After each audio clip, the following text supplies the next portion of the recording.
Bueno, jóvenes, siguiendo entonces con enfermedad laboral, dícese de que es todo estado patológico. Patología es enfermedad permanente o temporal que sobrevenga como consecuencia obligada y directa de la clase de trabajo que desempeña el trabajador, como por ejemplo el medio en que tiene que desempeñarse y que haya sido determinada como tal por el gobierno nacional. El Ministerio de Salud, junto con el Ministerio de Trabajo, fijan entonces cuáles son aquellas enfermedades que puede adquirir un empleado. Y eso está contemplado en el decreto 1477 de agosto del 2014. Vamos entonces a conocer un poco de estas. El gobierno dice que los agentes que causan enfermedades asociados con los factores de riesgo ocupacional para prevenir enfermedades laborales son los agentes químicos, físicos, biológicos, psicosociales y ergonómicos. Y que tenemos entonces enfermedades laborales directas, es decir, que los trabajadores pueden inmediatamente adquirirlas. Tenemos la asbestosis, que es contaminación por asbesto, un material supremamente perjudicial para los pulmones, puede ocasionar cáncer y se encuentran en aislantes térmicos, frenos de carros, en equipos electrónicos, en las tejas de zinc. Tenemos la silicosis, que es la contaminación por silicio. El silicio es un mineral y está presente en todo lo que es minería, metalurgia y causa enfermedad también respiratoria grave, llevando a cáncer pulmonar. Tenemos la neumoconiosis del minero de carbón. Es una enfermedad producida por el humo de las minas de carbón, que también produce entonces neumonía que puede llevar a cáncer. Y tenemos la mesoteoloma maligno por exposición al asbesto. Ejemplos de enfermedades laborales: tenemos entonces un agente de tránsito que en medio de una calle y soportando la polución y la radiación constante del sol, sufra con el tiempo enfermedades de tipo pulmonar o cáncer en la piel. Listo. Las enfermedades laborales más comunes en Colombia, cada país tiene su propia legislación. Tenemos el túnel carpiano, el dolor lumbar, la sordera, las dolencias en el hombro y los codos, muy característicos del personal de salud, de los que están a toda hora trapeando, y la inflamación del tendón del dedo pulgar. Son las más comunes en Colombia. Por ejemplo, en Italia, la enfermedad laboral más común es el cáncer de pulmón por asbesto. En Estados Unidos, la enfermedad profesional más común son la degeneración de la columna vertebral por estar sentados. Listo. Las enfermedades laborales se clasifican por categorías, teniendo entonces en total 15 categorías. En Colombia, el manual de enfermedades laborales contempla más de 44 enfermedades. El grupo 1 corresponde a todas las enfermedades infecciosas y parasitarias. El grupo 2, cáncer de origen laboral. El grupo 3, enfermedades del sistema hematopoyético, que es la sangre. El cuarto grupo corresponde a todas las enfermedades mentales. las psiquiatras. El grupo 5 son enfermedades del sistema nervioso. El grupo 6 son enfermedades de los ojos y de los anexos de los ojos. ¿Cuáles son los anexos de los ojos? Pestañas, cejas, cuencas, conjuntiva. Tenemos el grupo 7, enfermedades del oído y problemas de fonación, o sea, de las cuerdas vocales. El grupo 8 son enfermedades del sistema cardiovascular y cerebrovascular. El grupo 9, enfermedades del sistema respiratorio. El grupo 10 son todas las enfermedades del sistema digestivo y del hígado. El 11, enfermedades de la piel, de todo el tejido subcutáneo. El grupo 12 son enfermedades del sistema musculoesquelético. El 13, del sistema genitourinario. El 14 son intoxicaciones por cualquier metal. Y el grupo 15 son enfermedades del sistema endocrino. Cada uno de ellos entonces describe lo que la norma colombiana los clasifica como enfermedades laborales. ¿Qué debe de hacer usted si sufre una enfermedad laboral? Primero, tiene que dirigirse a su EPS. El médico entonces, el médico general, lo debe de enviar a usted a un médico de salud ocupacional. ¿Listo? Ese médico de salud ocupacional le tiene que revisar, le tiene que consultar su historia clínica, porque para poder determinar que es una enfermedad laboral, se tiene que comprobar que usted al momento de ingresar a la empresa no la tenía. Pero si a usted se le agravó, ejemplo, usted venía desde hace mucho rato sufriendo del manguito rotador del brazo izquierdo. Listo. Usted entró a la empresa con problemas del manguito rotador, pero resulta que su empresa, por la labor que está haciendo, se le complicó y se le agravó. Eso ya no es considerado una enfermedad laboral, porque usted la traía de otro trabajo. Entonces no se la van a reconocer, no se la van a valer. A usted la va a atender su EPS, pero la ARL no le va a remitir eso. Por eso es muy importante los exámenes médicos de ingreso y los exámenes médicos de egreso de las empresas. Pero si es realmente una enfermedad laboral que usted adquirió estando trabajando en su empresa, entonces esa empresa debe informar a la ARL sobre lo sucedido, remitirle la documentación de la atención médica recibida, tiene que pagarle en las incapacidades, las terapias, las prótesis y todo lo demás. Si el empleado tiene una incapacidad de más del 80%, es decir, por su problema ya no es capaz de mover una pierna, no es capaz de mover un brazo, no es capaz de hacer pinza con la mano, tiene dificultad respiratoria, etcétera, etcétera, la ARL y la EPS lo tienen que pensionar.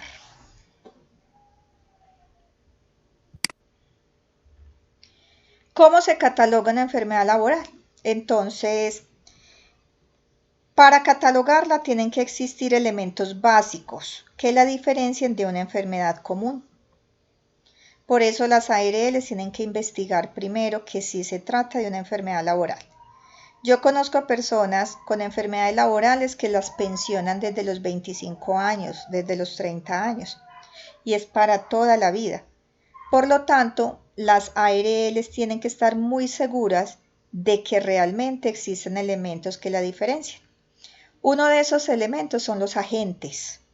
El agente que causó la enfermedad tiene que ser del ambiente, de las condiciones de trabajo. Esos agentes tienen que ser entonces físicos, químicos, biológicos, generadores de sobrecarga física. Por eso, en esta emergencia, el gobierno logró que el COVID-19 sea considerado una enfermedad laboral del personal de salud. Porque si los médicos, las enfermeras, son los que la están enfrentando y ellos se contagian, pues ellos pueden llevar a la muerte del trabajador y la familia en ese caso recibiría la pensión o a una incapacidad larga, permanente. Entonces, por eso se necesita determinar qué fue lo que realmente la ocasionó. Otro, que haya una exposición. Quiere decir que se demuestre que usted adquirió ese agente como una consecuencia entre el trabajador y la condición de trabajo. Y que no lleve usted 20, 30 años teniéndola. Y debe de existir la enfermedad, debe de existir un daño al organismo. Eso se tiene que demostrar con exámenes clínicos, exámenes de laboratorios, rayos X, tiene que usted tener una historial también de medicamentos. De lo contrario, no se la van a valer. Tiene que haber un nexo de causalidad, es decir, debe demostrarse con pruebas científicas, clínicas, experimentales o estadísticas que existe un vínculo inexcusable entre la enfermedad y la presencia en el trabajo. O sea, se tiene que demostrar que esa enfermedad sí la contrajo en el ambiente laboral. Y también tiene que estar incluida en la lista oficial. Es decir, si yo tengo en este momento un estrabismo, yo digo que me lo causó, o sea, que el ojito se me volteara, se me desviara la mirada, me lo ocasionó mi trabajo. Pero resulta que en la lista de enfermedades decretadas por el gobierno nacional no hay nada que diga estrabismo. Puede tener agente, puede tener nexo de causalidad, puede tener exposición, pero si no está en la lista, no sirve de nada ante la legislación colombiana.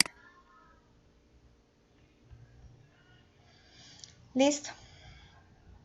Entonces, debido a que las condiciones laborales y los agentes nocivos pueden variar con el tiempo, así como varía el mundo laboral, el gobierno habilita un comité interdisciplinario que es el que analiza una nueva enfermedad. Y ese comité cada año puede actualizar o no las enfermedades laborales.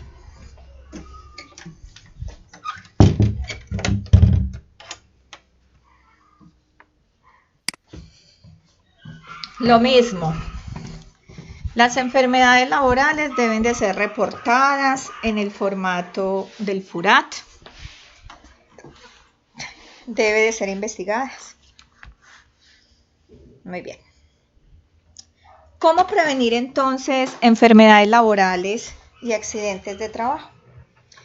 Para eso existe algo que las empresas llaman Sistema General de Riesgos Laborales,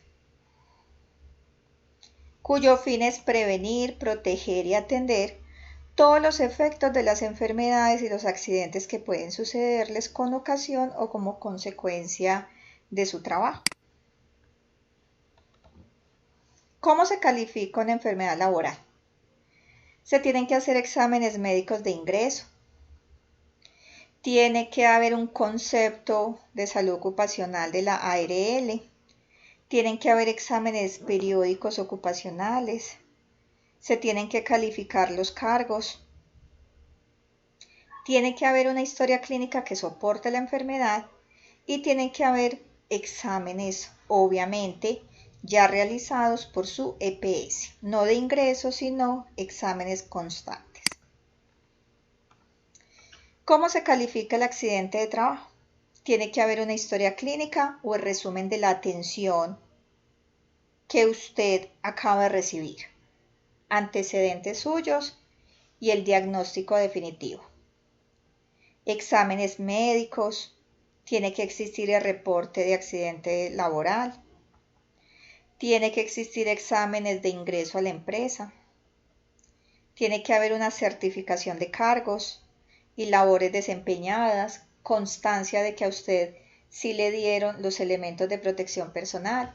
Y ojo acá con eso.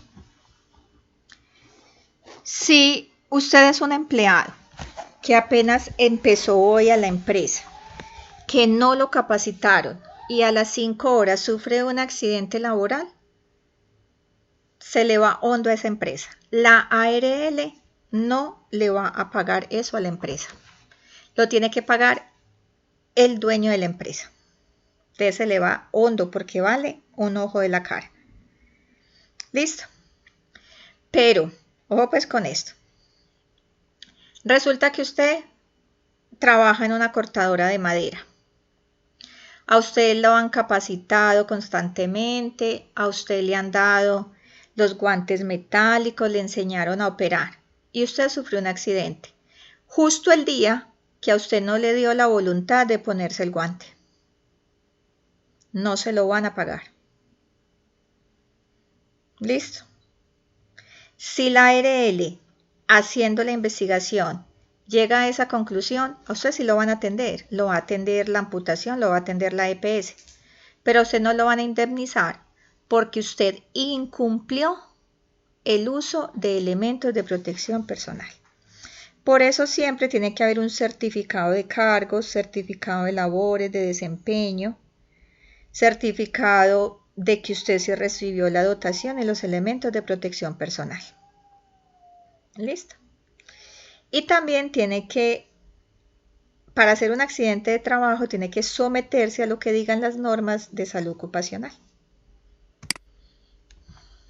Muy bien.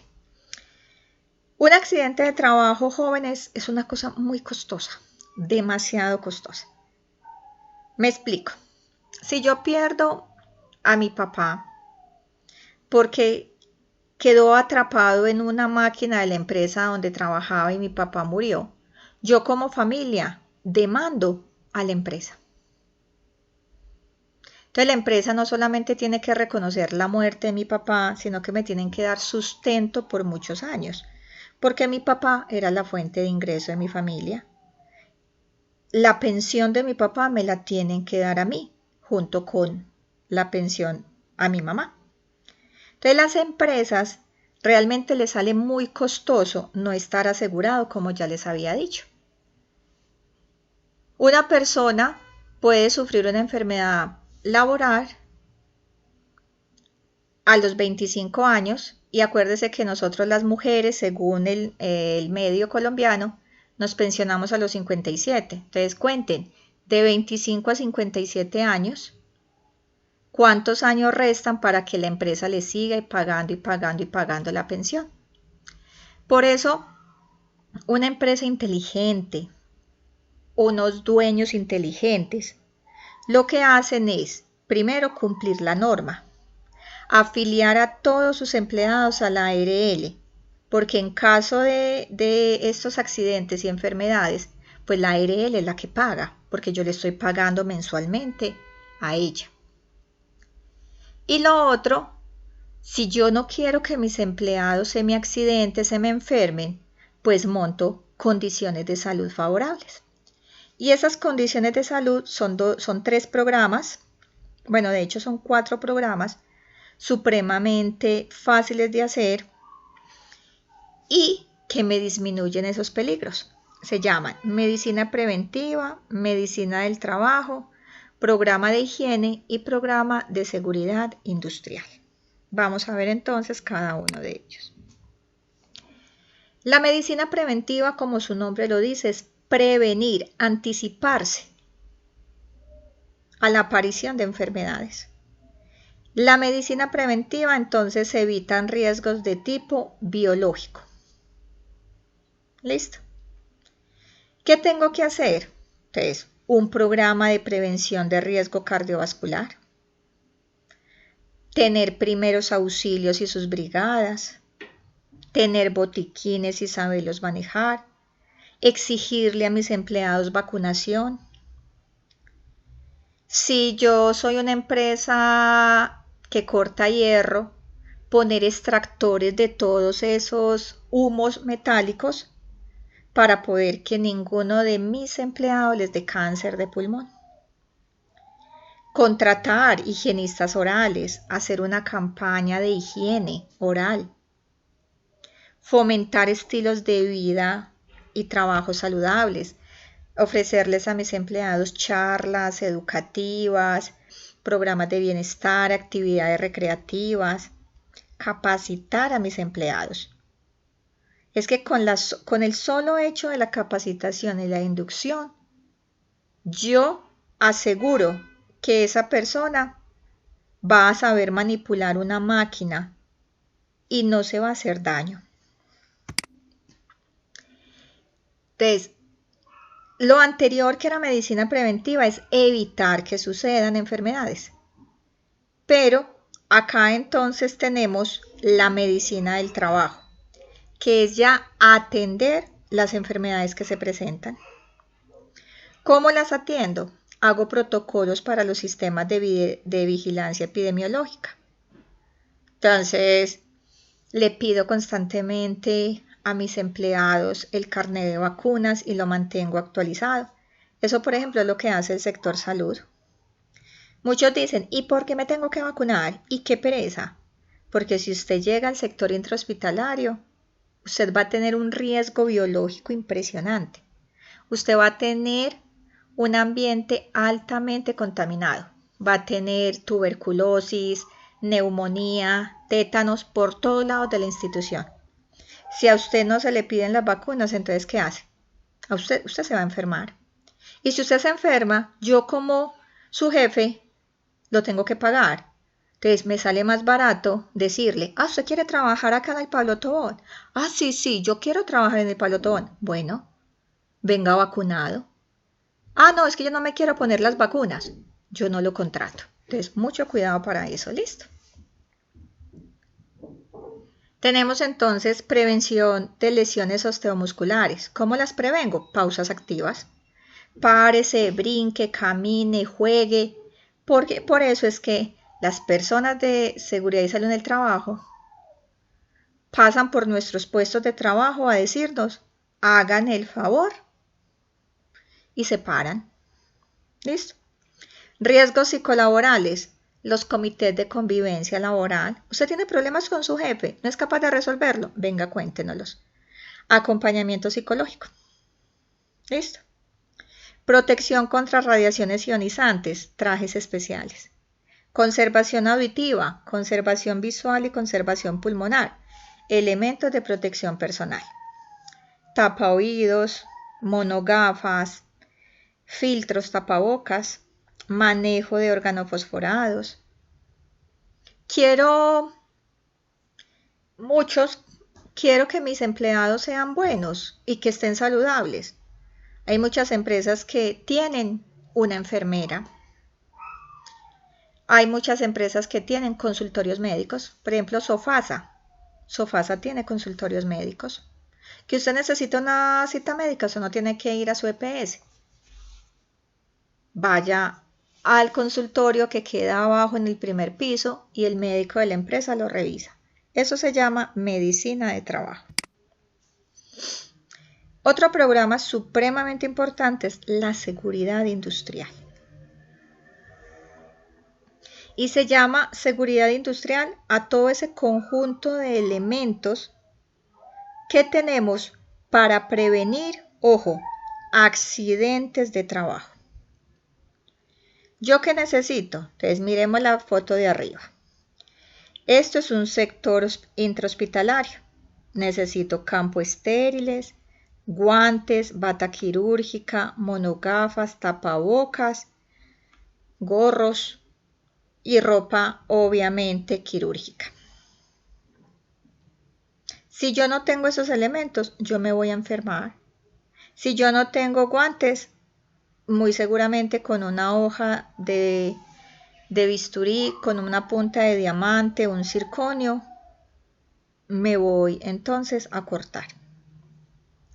¿Qué necesito también? Necesito entonces señales de seguridad, rutas de evacuación, botiquines, extintor para atender incendios, señales de seguridad. Necesito entonces todo lo que sea señales de prohibición. Por ejemplo, yo como auxiliar de farmacia, ¿qué tengo que hacer? O sea, ¿qué tengo que hacer en el área de mantenimiento del hospital? Por eso, el paso para mí tiene que estar prohibido. Necesito elementos de protección personal como guantes, cascos, botas, arnés, líneas de vida, extintores, según el proceso que yo realice. Pero si yo estoy todo el tiempo entonces sentado, yo necesito una silla ergonómica que no me vaya a dañar la columna, necesito un descansapiés adecuado, necesito un teclado adecuado para que no me vaya a dañar el túnel carpiano, necesito buenas condiciones de iluminación, de pantalla. Todo eso se llama seguridad industrial. ¿Listo? Entonces, es uno de los 4 subprogramas definidos al interior de un programa de salud ocupacional. Se encarga de vigilar aquellos factores de riesgo que pueden ocasionar accidentes de trabajo. Vigila todas aquellas condiciones y actos inseguros a nivel del medio del trabajador con potencialidad de generar accidentes de trabajo. ¿Listo? Y la seguridad industrial va acompañada de los programas de higiene industrial. La seguridad industrial se encarga entonces de controlar los peligros físicos, químicos, biomecánicos y fenómenos naturales. ¿Qué incluye entonces? Inspecciones de las instalaciones, señalización, mantenimiento preventivo, plan de emergencias, saneamiento básico industrial, que son todo el manejo, todos los programas de limpieza, programas de accidentalidad, manejo y control de extintores, brigadas de bomberos, todas las normas de seguridad y todos los reglamentos de seguridad. Yo conozco, por ejemplo, en Sofasa, conocimiento de causa porque tengo un familiar que trabaja allá, que las áreas, cada una de las áreas de Sofasa, donde hacen ensamblado, donde pulen el producto final, donde ensamblan el motor, tienen un cuadro y la meta es 0 accidentes en el mes. El área que cumpla con 0 accidentes en el mes les dan un incentivo económico. Si son 10 empleados, les dan por ahí $1 millón a cada uno para que lo repartan, a cada área, para que lo repartan entre el número de empleados. Esto es una motivación grande, porque cuando a mí me dicen, es que yo se lo voy a premiar para que haga bien su trabajo y evite accidentes, yo no hago las cosas a la carrera. Entonces yo lo que estoy haciendo es protegerme. Eso se llaman entonces incentivos económicos. Yo trabajé en el hospital del sur de Itagüí, donde a uno le daban 200.000 pesos mensuales adicionales al salario, solo si usted estaba en un grupo de recreación. Pero usted tenía que ir 3 veces a la semana. Entonces, usted podía escoger natación, gimnasio, fútbol, voleibol, básquetbol. Si usted no iba 3 veces a la semana, usted perdía el bono a final de mes. No se lo daban por ningún lado. Y por ejemplo, quien no aceptaba eso, terminaba entonces por salir del hospital. Porque al hospital no le servía una persona que no quisiera hacer ejercicio única y exclusivamente para que se mantuviera incapacitada, estresada, para ellos tenerlo que después pagar. Entonces, Lo primero que te decían a vos en la contratación era, vea, el hospital tiene este plan de beneficios. Es obligatorio. Si usted lo hace constantemente, se lo vamos a premiar. Si usted no lo hace, usted se va. Pero era muy bueno porque yo, por ejemplo, estaba en el equipo de básquetbol, entrenaba 3 veces a la semana, hacíamos torneos, me mantenía saludable, ¿m? Y aparte de eso, me ganaba los 200.000 pesos adicionales al mes. Entonces, mire que sí vale la pena que las empresas tengan este programa. ¿Cuál es la desventaja? Que no todas le apuntan a eso. Entonces, depende también de la empresa.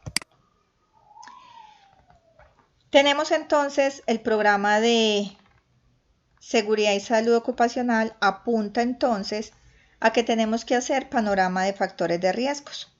Tenemos que conocerlos, ¿cierto? Para poder conocer usted un peligro, usted tiene que ir y detectarlo. Si usted está viendo que en un corredor hay una pared tarjada que puede venirse al suelo, usted solamente se va a dar cuenta inspeccionando esa pared. Entonces eso se llama inspecciones de seguridad, mantenimiento preventivo, protocolo para el sistema de información de accidentes de trabajo. Ya les dije, las empresas con mayor número de accidentes de trabajo son investigadas. Imagínese que usted tenga 200 empleados y que en el primer año se le accidentaron 199. Quiere decir que usted no tiene programas de seguridad. ¿Listo? Y sistemas de información en ausentismo laboral. ¿De qué me sirve a mí contratar a una persona que de las 4 semanas del mes siempre me está incapacitada 3? O sea, yo a esa persona le estoy pagando para que esté en la casa incapacitada. A las empresas les choca demasiado un trabajador que a toda hora se incapacite. Conozco infinidad de testimonios de personas que le dicen, incluso como jefe me tocó ver muchos. Uno por allá escondidito, escuchando, y decía el auxiliar, ay, qué pereza, yo mañana no quiero venir a trabajar, yo hoy me incapacito. Y efectivamente al otro día amanecía incapacitado y le mandaba a uno la constancia de incapacidad. Porque hay personas que no les gusta trabajar, sino que todo el tiempo les gusta es estar incapacitados. Entonces, lastimosamente, hay gente que no le sale bien la trampa.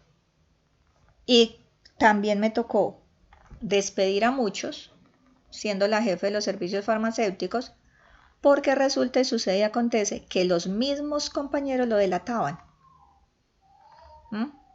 Hasta una vez en una clínica que trabajé en Pereira, mandaron a una inspectora a la casa. Dijo que estaba incapacitada. Y llegó a visitarla a las 2 de la tarde. Y no estaba en la calle.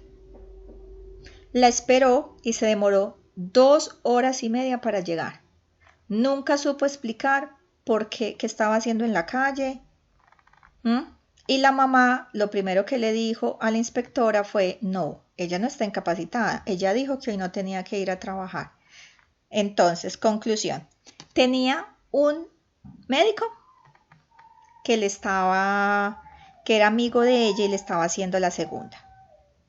Por esa sencilla razón, quedó fuera de la empresa, del hospital, sin ningún tipo de indemnización y la ARL la multó, porque las ARL lo pueden hacer. Muy bien. Tenemos entonces el programa de higiene, que es todo lo del manejo de residuos, toda la parte de limpieza, desinfección, que lo que hace es minimizar los riesgos biológicos. Y por último, las empresas deben de tener obligatoriamente que promocionar hábitos de vida saludable y dar ejemplos de los mismos. Mantener unos buenos hábitos higiénicos, disfrutar el tiempo libre, o sea, yo como jefe no lo puedo acosar a usted, si usted no trabaja un domingo, yo no tengo por qué estarle mandando mensajes, no tengo por qué estarles preguntando las cosas. Por eso es muy peligroso que usted haga eso. Me explico. Si usted como estudiante sabe que estudia de lunes a viernes, pero usted le manda constantemente mensajes a un profesor el día domingo, ese profesor lo puede demandar a usted por acoso. Porque resulta que usted no lo está dejando disfrutar el tiempo libre. Por eso es muy peligroso cuando los estudiantes no saben estas cosas. Si mi jefe me manda a mí mensajes por WhatsApp, me llama 11, 12, 1 de la mañana, yo puedo demandar a mi jefe porque mi jornada laboral es hasta las 7 de la noche. ¿Listo? Tengo que ejercitar la mente, tengo que llevar una vida equilibrada con una buena alimentación, hacer deportes, prevenir accidentes. Entonces, las empresas tienen que velar por el bienestar de sus empleados. Entonces, manejar los factores de riesgos y crear factores protectores. Tenemos que crear la cultura del autocuidado y la seguridad en los ambientes de trabajo para que sean saludables y seguros. Si usted trabaja en una parte donde definitivamente no es posible lograr esto, a pesar de la necesidad y que tenemos que trabajar, eso termina por enfermarnos. ¿Listo? Y les voy a hablar desde mi propia experiencia. Yo tuve un trabajo soñado a nivel salarial. Ni les digo cuánto ganaba porque se van de para atrás. Pero no era ni siquiera 5 millones, era mucho más de eso. ¿Cierto? Entonces, era el trabajo soñado, la super multinacional farmacéutica soñado, el puesto de trabajo soñado, pero esos puestos llevan una carga emocional supremamente fuerte. Yo duré un año y en ese año salí. En todo un año, me dio tendinitis, me dio una crisis de estrés, me dio una herpes culebrilla y terminé sufriendo hasta el día de hoy, estamos hablando de hace por ahí unos 10 años, de presión arterial. ¿Por qué?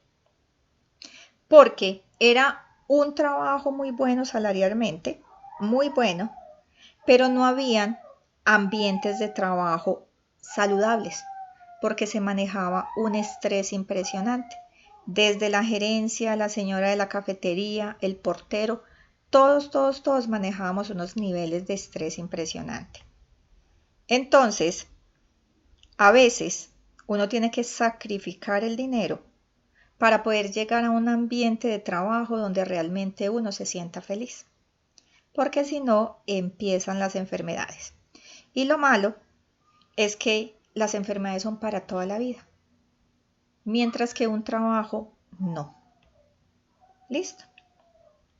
Así que ser felices en todo y con todo lo que tenemos, disfrutando de la naturaleza, del ambiente, de la familia y de los amigos. ¿Cuántos hombres y mujeres no se arrepienten de haber trabajado toda su vida y de no haber visto crecer a sus hijos? ¿Cierto? Entonces, mente sana en cuerpo sano. Siempre recuérdelo. Crear ambientes de trabajo saludables y seguros. Muchas gracias.